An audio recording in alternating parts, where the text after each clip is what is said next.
Kama ukiangalia kwenye katiba ya chama, ile composition ya kamati kuu, nenda kwenye katiba ya chama uangalie wajumbe wa kamati kuu wanavyotakiwa kuwa. Leo kama nafasi zote zikijaa, kamati kuu yetu itakuwa na wajumbe 35. Ikijaa, kila nafasi ikijaa ni 35. Ni 35 kwa sababu hatuna wabunge kwenye kamati kuu tena, hatuna madiwani kwenye kamati kuu tena, na hatuna rais wala rais wa Zanzibar. Mnaelewa ile composition ya kamati kuu ilivyo. Sasa inatakiwa iwe na wajumbe 35 ambao wapo sasa hivi, ambao sasa hivi ni wajumbe wa kamati kuu. Wako 26 nafikiri. Fanyeni mahesabu. Wanawake wako 6, wako 5. Mwenyekiti wa Bazecha, mwenyekiti wa Bawacha, mwenyekiti wa kanda ya kati, hongera sana.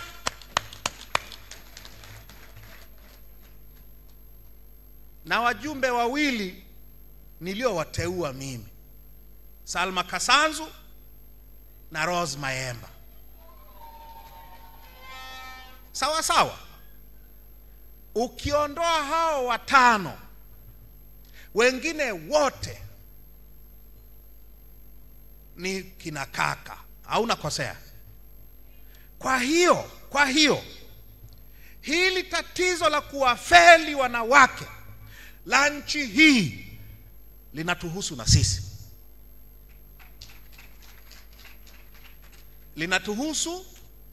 Linatuhusu na sisi kama chama. Na sisi ambao tunapiga kelele sana, ajabu ni kwamba sijawahi kusikia, labda mnikumbushe kuna mahali mlifanya, sijawahi kusikia watu wakipiga kelele mbona hakuna usawa katika ushiriki hakuna usawa wa kijinsia kwenye vikao vikuu vya chama. Kwa nini tumenyamaza? Kwa nini tumenyamaza? Niambieni. Kwa nini tumenyamaza? Kwa nini tumelinyamazia hili? Kwa tunapozungumza haya, lazima vile vile tujizungumze na sisi. Tusipojizungumza na sisi, hili tatizo hatutalitatua. Nasema uongo? Nimesema na wakwaza, sio? Kwa lazima going forward, lazima tufanye mjadala juu yetu sisi wenyewe na masuala yote yanayohusu usawa wa jinsia. Kumbuka nilichokisema. 51% ya wapiga kura wa nchi hii ni wanawake. Inakuaje kwenye chama kikuu cha ukombozi, kwenye chama kikuu cha upinzani ni cha ukombozi, kwa nini uongozi wake wa juu ni Old Boys Club? Tukiogopa huu mjadala na tuzibe midomo yetu juu ya mambo wanayofanya CCM, tukiweza kuuzungumza ndani mwetu sisi kwa wenyewe, tutakuwa na haki ya kuzungumza nje kwa wengine. Sawa sawa? Si ndivyo yanavyosema maandiko? Toa kwanza boriti kwenye jicho lako ili uone vibanzi kwenye macho ya wengine, au sio? Kwa lazima hii conversation lazima ianze. Itakuwa si sawasawa kukaa tunasherehekea sikukuu ya kimataifa ya wanawake, halafu ukiangalia line-up yetu inatusuta. Tunaelewana jamani? Sasa naomba niendelee. Nilisema nisamehe kama nimewakwaza. Nataka mniruhusu niendelee. Nilikuwa nasema kwa ripoti ya hali ya kijinsia ya nchi hii, hata kwenye malipo ya mishahara kwa kazi tunazozifanya, malipo ya mishahara kwenye ajira zetu yanabagua wanawake. Taarifa hii inasema wastani wa mishahara wanaolipwa wanawake katika maeneo ya vijijini, kwenye ajira, wanawake wanalipwa wastani wa shilingi 390,000 kwa mwezi. Wanaume wanalipwa kwa wastani shilingi 416,000 kwa mwezi. Kwenye miji mikuu kama Dar es Salaam, wastani wa mishahara wanaolipwa wanawake ni shilingi 528,000 kwa mwezi. Kwa wanaume ni shilingi 580,000. Nchi hii kuna umaskini mkubwa sana. CCM imetufukarisha sana, unakosea. CCM imetuchakaza kwa umaskini. Sasa hata kwenye umaskini wanatubagua. Familia zinazoongozwa na wanawake, women headed households, ni maskini zaidi kuliko familia zinazoongozwa na wababa. Familia zinazoongozwa na wanawake zenye umaskini mkubwa ni 20.3%, zinazoongozwa na wababa ni 14% tu. Hiyo ni kwenye maeneo ya mijini. Hata kwenye kifo tunabaguliwa. Si huwa tunaimbiana inna lillahi wa inna ilaihi rajiun, kila roho itaonja mauti, sio? Hiyo ni kweli, lakini nani anayetangulia? Hiyo sio nani. Hakuna usawa. Sawa? Hakuna usawa katika wanaotangulia kufa, hakuna usawa kwa sababu wanazokufa. Wanawake wanaokufa wakati wanajifungua, kwa kila watoto 1000 wanaozaliwa, maternal mortality, hao watoto kina mama wanaokufa kwa kila wanapojifungua, kwa kila wanawake 1000 wanaojifungua, wamama 19 wanakufa wakati wanajifungua. Kuna wababa wanakufa kwa pressure wakati mama anajifungua. Kwa hiyo kwenye vifo vinavyotokana na kuleta uhai duniani vinawahusu zaidi wanawake wetu, na hili ni tatizo la ukosefu wa huduma za afya. Ndio yale maneno ya mkuu wa mkoa kwamba kama huwezi ukamlipia mkeo, ajifungulie wapi? Ajifungulie nyumbani. Ni maneno ambayo ni wanaume tu wanaweza wakayazungumza. Mwanamke atazungumza maneno ya aina hiyo? Mwanamke atazungumza maneno ya aina hiyo? Kwamba kama huna hela jifungulie nyumbani?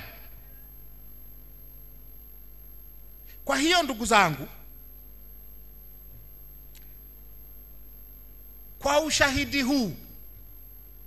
ushahidi huu nimesema hii ni ripoti ya Umoja wa Mataifa na ya serikali ya huyu mama.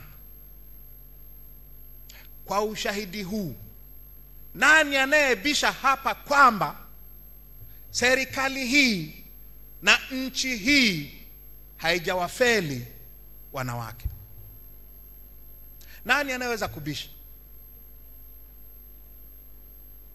Kwa hiyo katiba imewafeli wanawake kwenye uongozi, na mfumo wetu wa utawala na katiba yake na serikali yake na taasisi zake zimewafeli wanawake mahali pengine nje ya uongozi. Nani anayebisha? Sasa kama hali ndiyo hiyo, kama hali ni kwamba tukiendelea na utaratibu huu wanawake hamtakaa mpate haki, kuna anayebisha? Tukiendelea na utaratibu huu wanawake wangapi watakao toboa? Tukiendelea na utaratibu huu wanawake wataendelea kubaguliwa katika nyanja zote. Sasa kitu cha kwanza katika kutatua matatizo makubwa kama haya ni siasa, ni mifumo ya siasa. Haya matokeo nayozungumza haya ni matokeo ya mfumo wa kisiasa, matokeo ya mfumo wa kiutawala, matokeo ya mfumo wa kikatiba. Kwa sababu kama hakuna dawa mahospitalini ni kwa sababu ya siasa. Kama hakuna hela za kusomesha watoto wa kike ni kwa sababu ya siasa. Kama wanawake wanakufa wakati wanajifungua ni kwa sababu ya siasa. Sio Bwana ametoa, Bwana ametwaa na jina lake lihimidiwe. Ni kwa sababu serikali haijali. Kwa hiyo mahali pa kuanzia ni siasa. Tuangalie siasa zetu, tuangalie siasa za nchi hii, tuangalie mifumo yetu ya kisiasa na mifumo yetu ya kiutawala, tuangalie katiba, tuangalie chaguzi zetu. Kwa sababu hii mifumo ya kisiasa tukibadilisha, tutakuwa na uwezo wa kubadilisha hii hali ambayo nimeizungumza. Kwa hiyo tuangalie sasa siasa zetu katika nchi yetu. Namna pekee halali ya kubadilisha siasa ni chaguzi. Ni kwa kufanya nini? Kwa kufanya chaguzi. Kuna namna nyingine? Kuchukua silaha na kwenda porini inaruhusiwa? Inaruhusiwa. Namna inayoruhusiwa kubadilisha serikali kwa utaratibu wa nchi hii wa kikatiba ni uchaguzi. Kama hiyo ndio namna pekee inayoruhusiwa, then swala la mfumo wa uchaguzi ukoje ni swala la msingi kweli kweli. Tunachaguanaje ni swala la msingi kuliko swala lingine lolote, kwa sababu ndilo linalotuonyesha kama kuna uwezekano wa kubadilisha siasa za nchi hii, wa kubadilisha uongozi wa nchi hii. Sasa mfumo wetu wa uchaguzi ukoje? Unatuwezesha kubadilisha uongozi? Unatuwezesha kubadilisha siasa za nchi hii? Mfumo wetu wa uchaguzi ukoje?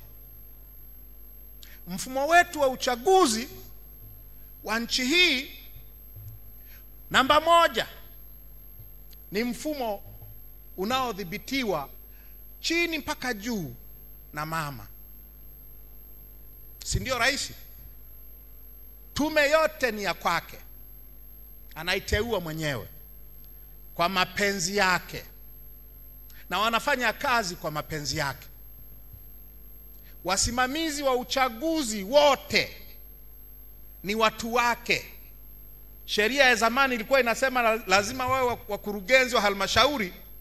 Sheria ya sasa inasema lazima wawe watumishi waandamizi wa umma. Watumishi wote wa umma wa nchi hii, aidha ni wateule wa mama wa moja kwa moja, na wale ambao hajawateua yeye, katiba yetu inasema wanafanya kazi kwa niaba yake na kwa maelekezo yake, na yeye ndio mwenye mamlaka ya mwisho ya ajira zao. Kwa wanaosimamia mfumo wetu wa uchaguzi nje ya tume ya hao watu 7 wanaounda tume ya uchaguzi, wengine wote ni watu wa mama. Wanaolinda chaguzi na hawalindi chochote, wanaleta kura za wizi, ni mapolisi, ni watu wa mama. Usalama wa taifa ni watu wa mama. JW ni watu wa mama.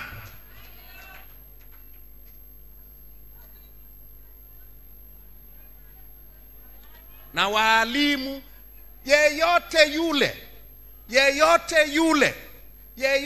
yule anayeshiriki kwenye uchaguzi huu kama msimamizi ni mtu wa mama. Na kwa sababu ni wa mama, ni wa CCM. Ni wa CCM. Kwa sababu mama ni mwenyekiti wa CCM, kama ilivyokuwa kwa yule anayesema kazi yake iendelee, kama ilivyokuwa kwa Kikwete, kwa Mkapa, kwa Mwinyi, kwa Nyerere. Tume ya uchaguzi, mfumo wetu wote wa uchaguzi ni mfumo wa CCM. Sasa tuulizane, kwenye huo mfumo wa CCM tunatoboa? Tunatoboa?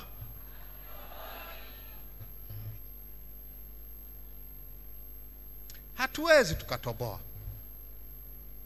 Na ukitaka kujua kwa nini hatutoboi, nataka twende kwenye takwimu tena. Manake huwa tunapuuza takwimu. Habari yote iko kwenye namba.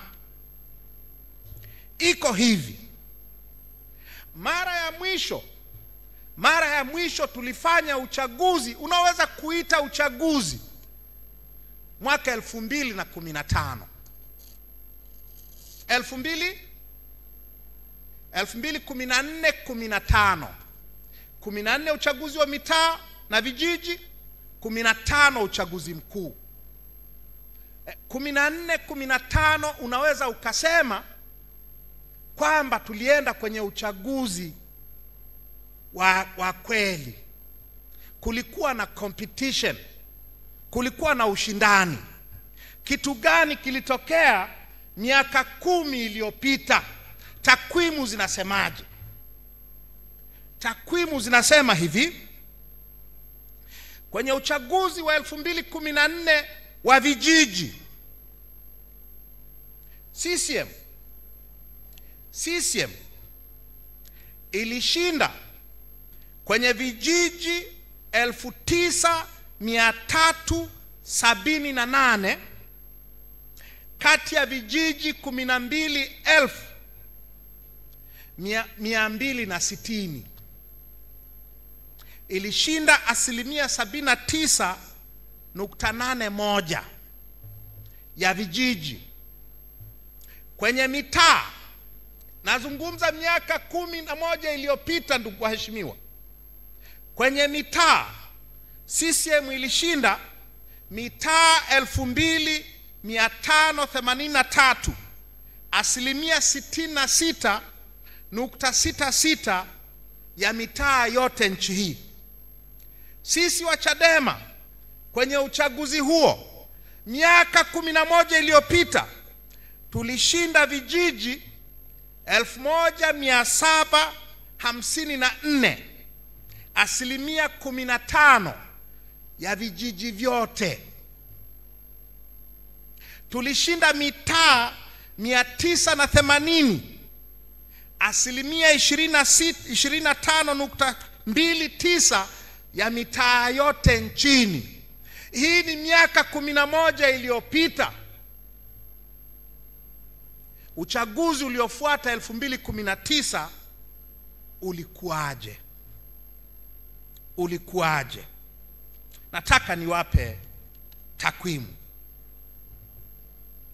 Uchaguzi wa 2019, kwenye uchaguzi huo CCM kwenye vijiji, CCM ilipata vijiji 12,150, sawa na asilimia 99.01.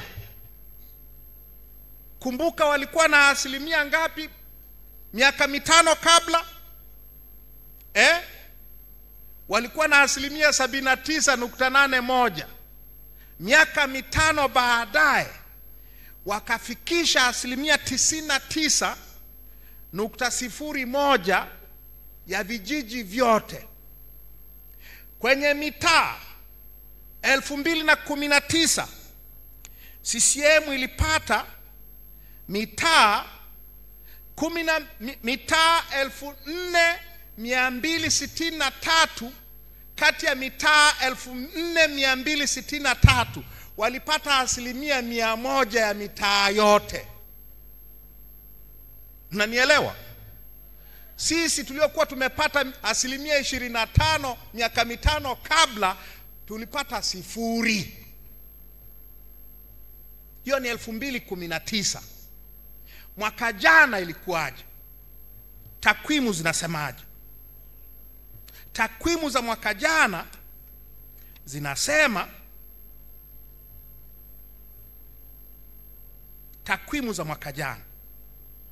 zinasema, kwamba, ngoja nizitafute nisije nikakosea, kwa sababu ni muhimu kuyapatia haya maswala. Takwimu za mwaka jana kwenye vijiji, takwimu za mwaka jana zinasema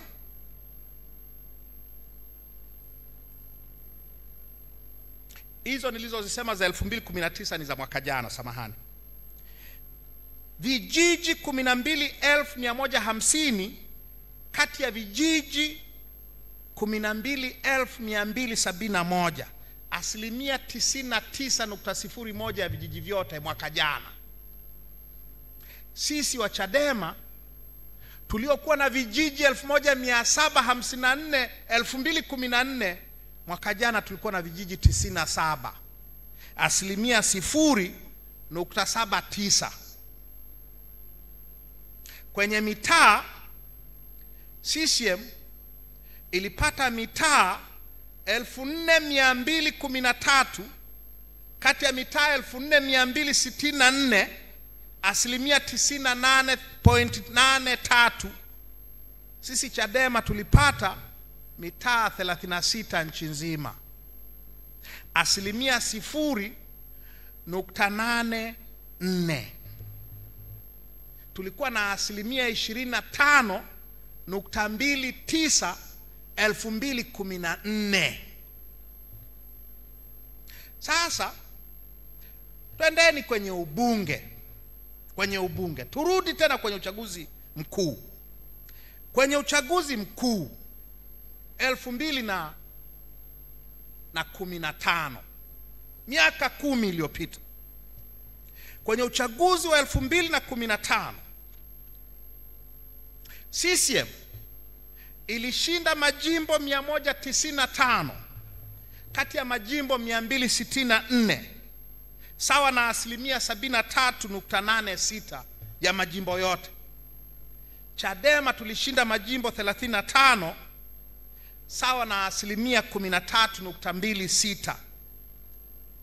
CUF walishinda majimbo 32, NCCR jimbo moja.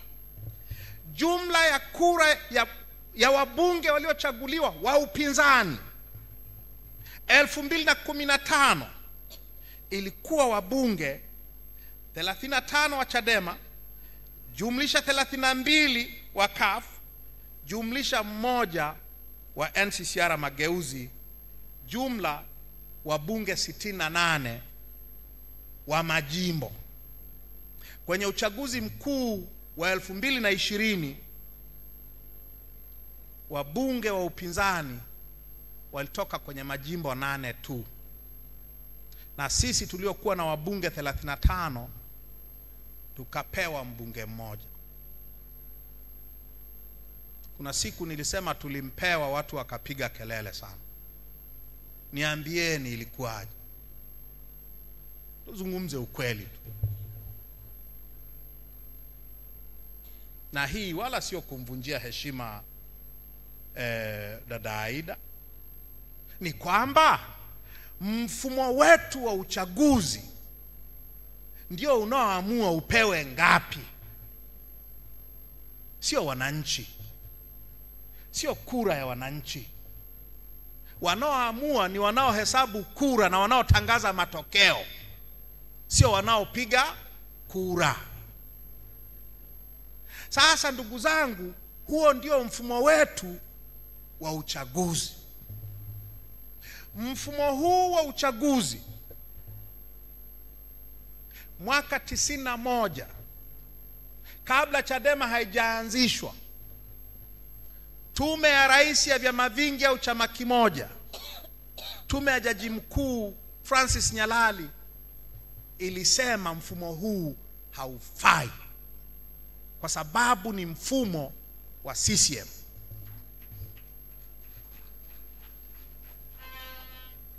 Na hayo maneno yamerudiwa na tume nyingine zilizoanzishwa na marais wa CCM na wenye viti wa CCM, na ya mwisho kabisa ilikuwa tume ya Warioba. Walisema mfumo huu haufai, na tume ya Warioba ikasema mfumo huu haufai kwa sababu nyingine, umewafeli wanawake. Ndio maana ya mapendekezo ya rasimu ya Warioba kwamba wabunge, inabidi niyasome haya maneno ya Warioba ili niwape sababu ya kuacha kuota ndoto za kwenda kugombea kwenye mfumo huu. Twende tukapigane, tuubadilishe tukiwa na kauli moja.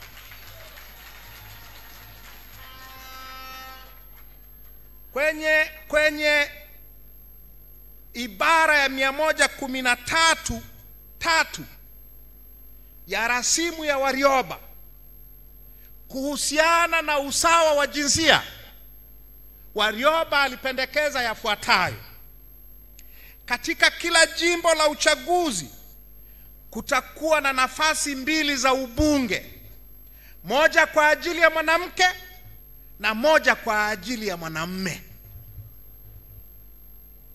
Na ibara ndogo ya 4 ikasema wabunge hao kutoka kila jimbo la uchaguzi watapatikana kwa kupigiwa kura na wananchi wa majimbo yao.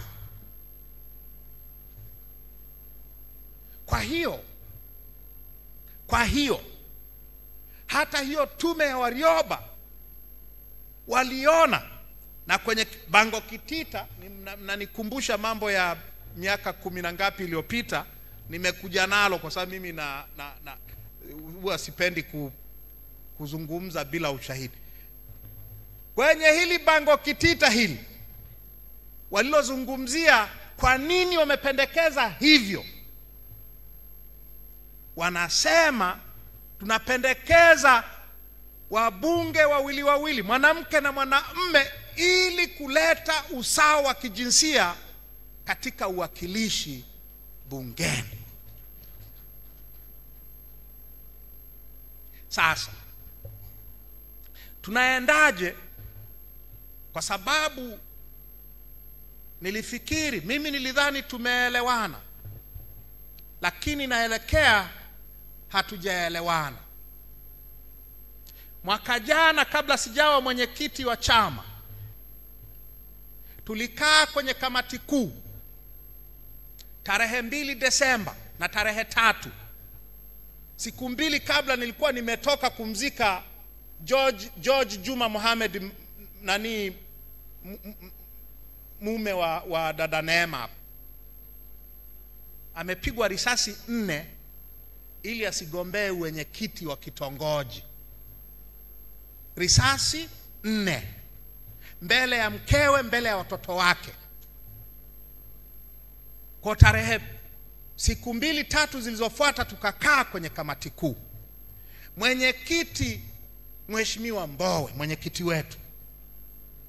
Sharifa Mohamed, mwenyekiti wetu wa Bawacha, ulikuwepo. Wenje alikuwepo. Sugu alikuwepo. Mimi nilikuwepo. Nani nimemwona Boniai hapa alikuwepo. Tulikuwepo wote tukazungumza.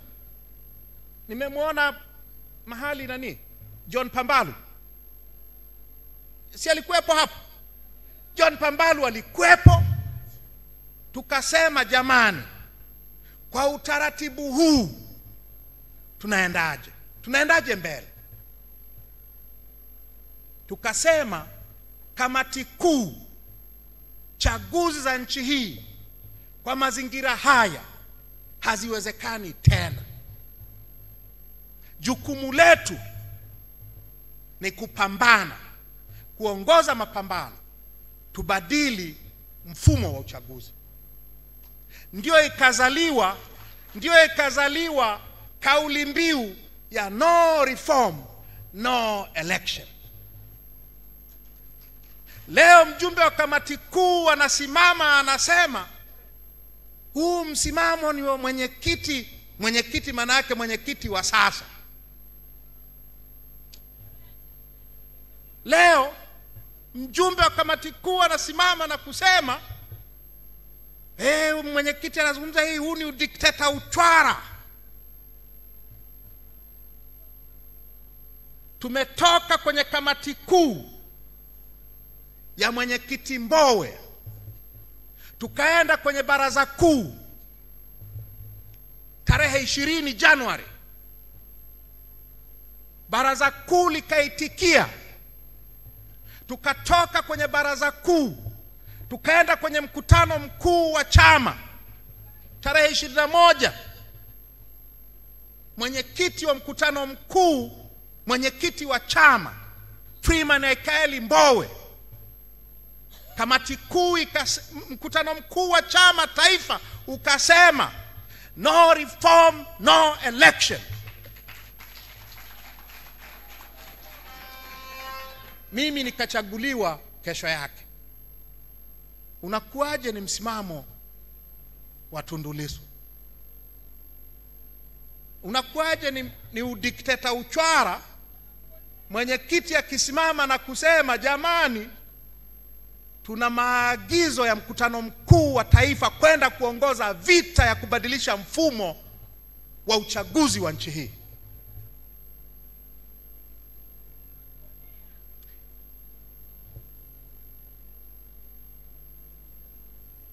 Sasa huo ndio msimamo wa chama.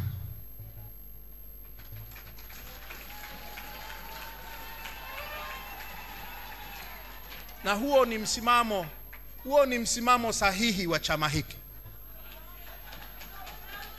Huo ni msimamo sahihi wa chama hiki. Kama ni ushahidi, tunahitaji ushahidi wa aina gani kwamba chaguzi sasa haziwezekani? Kwamba sasa tukienda kwenye chaguzi tunaenda kutoa watoto wetu na kaka zetu na ndugu zetu, tunaenda kuwatoa kafara.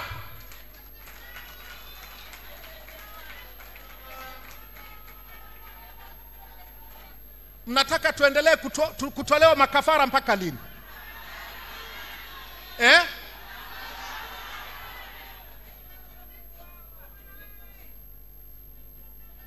Kama ni sawasawa twende kwenye uchaguzi, maana yake ni sawasawa yaliyomtokea marehemu George Juma Mohamed Manyoni.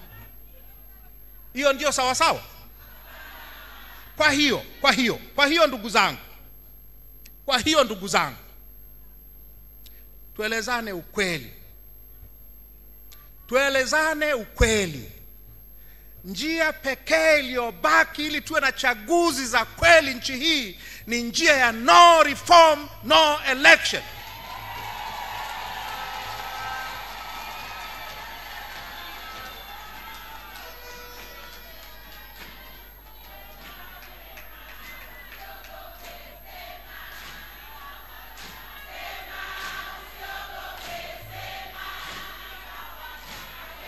Ngojeni niwaambieni. Asanteni. Iko hivi ndugu zangu. Iko hivi niwaambieni. Unanielewa? Hivi nani anayeweza kusema mimi naogopa uchaguzi? Mimi niligombea ubunge na miaka 27, nimetoka chuoni mwaka jana. Mwaka 95 nimegombea ubunge, nikachaguliwa mara 2. Kama ni utamu wa ubunge na ufahamu.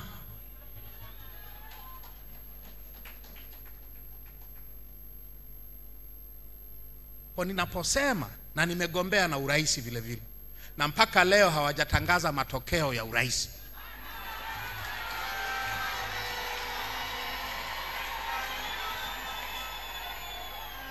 Mkaangalie kwa swala la kwamba naogopa uchaguzi. Mimi, kuna mtu anayependa bunge kama mimi?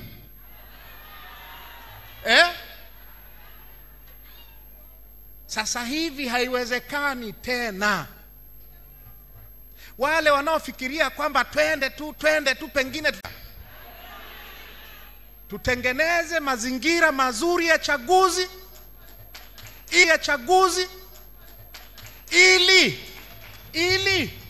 ili twende kwenye chaguzi tukijua tukipigiwa kura za watu wetu zitahesabiwa na zitahesabika.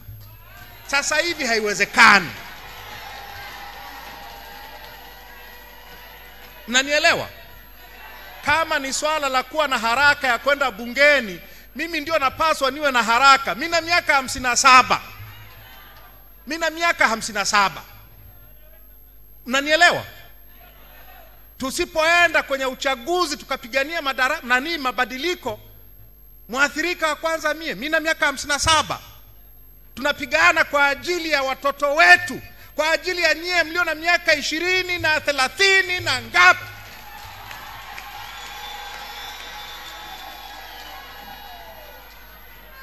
Kwa tafadhalini, tuache mambo madogo. Tuache mambo madogo. Twende kwenye hoja za msingi, tukapiganie mabadiliko ya mfumo wa uchaguzi, tukapiganie mabadiliko ya kikatiba. Tunaelewana? Na tukipigana sawa sawa, sisi ni jeshi kubwa sana. Sisi ni jeshi kubwa kweli kweli. Nchi inatuunga mkono. In fact, ukiangalia vizuri, wanaohangaika zaidi na hii habari ya no reform no election ni wanachama wetu kweli.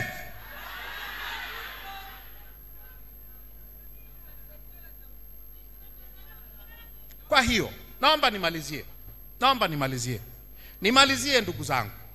Nimalizie nilikoanzia, kwamba leo, kwenye siku ya leo, kwenye siku ya kuadhimisha siku ya kimataifa ya wanawake duniani, sisi wanawake wa Chadema na sisi wanaume wa Chadema, kwa kutambua yote haya ambayo nimeyasema, leo iwe ni siku ya kujiweka sawa, ya kujiandaa na mapambano yanayokuja.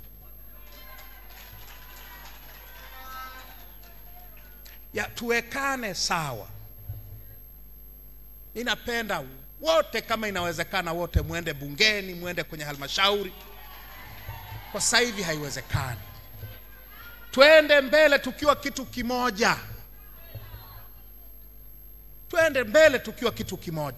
Tukashinde pamoja. Tukienda pamoja tutashinda. Tutashinda. Tutabamizwa sana, ni kweli. Hiyo ni kweli, wala nisiwadanganye. Lakini kwani njia ya ukombozi huwa haipitii Golgotha?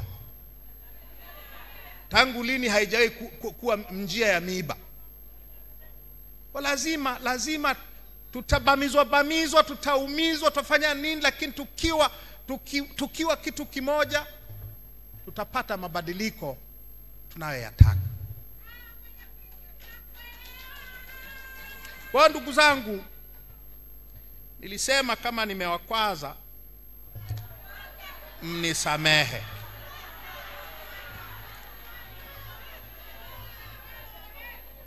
Mheshimiwa Mwenyekiti, na kushukuru kwa mara nyingine tena kwa mwaliko, na wapongezeni kwa sherehe zilizofana za siku ya wanawake duniani.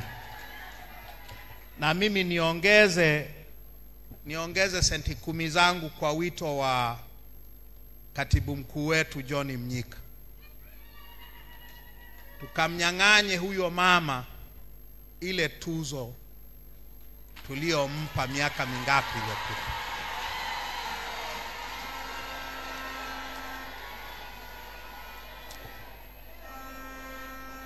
Mwenyekiti, namalizia.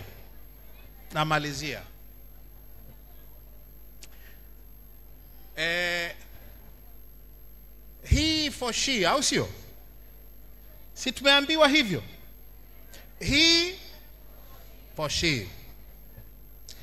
Mwenyekiti Mao wa China alisema hivi: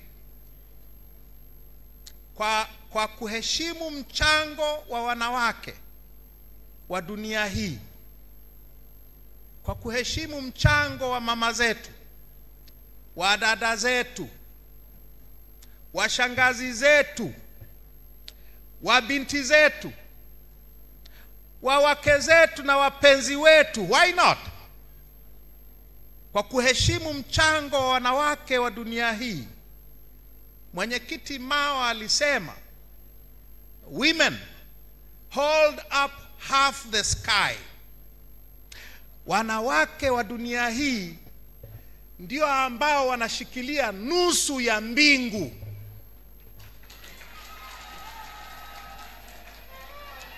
Hiyo nusu nyingine tunaishikilia sisi, baba zenu, anko zenu, wapenzi wenu, waume zenu, na kadhalika na kadhalika.